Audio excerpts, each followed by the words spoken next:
Hello guys, I welcome you all to my channel Creation Modeling. In this video series, we will learn how to use SolidWorks to design different parts and also to assemble those parts to make an assembly. So first of all, this is an introductory video. So in this video, we will only see what is SolidWorks and what are the necessary system requirements to run the SolidWorks and what we can do with SolidWorks. So let's get started. SolidWorks is basically a CAD software in which we design different parts. For example, like this, you can see this is a mechanism. We can design that part, we can assemble the part, and we can also do some motion study in order to analyze what kind of motions are going to happen between different parts. So as you can see in this video,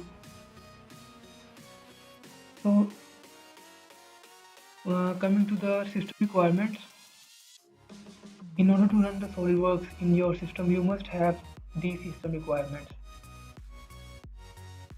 First of all is the processor speed. It must be 3 GHz or 4 to 4 GHz.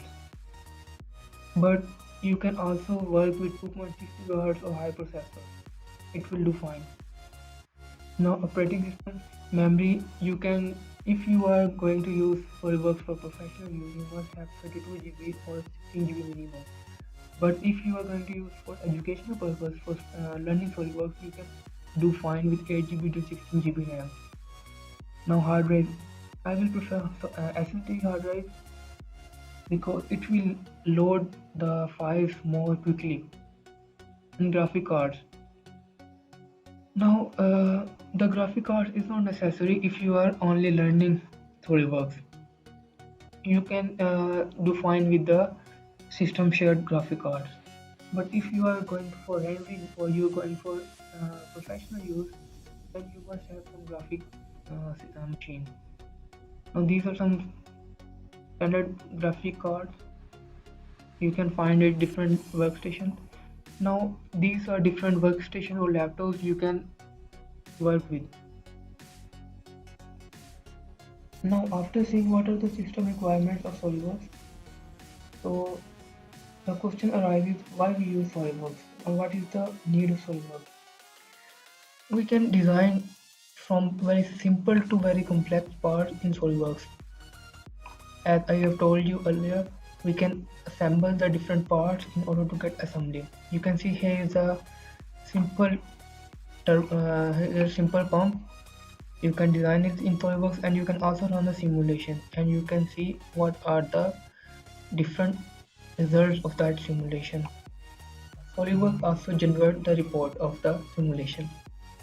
So that is the reason SolidWorks is being widely used. It is a very user-friendly software. You can easily learn this software. So in the next video we will try to understand the interface of the SolidWorks. If you find this video informative, please like my video and subscribe my channel and also hit the bell icon in order to get the notification of further videos. So stay blessed. Goodbye.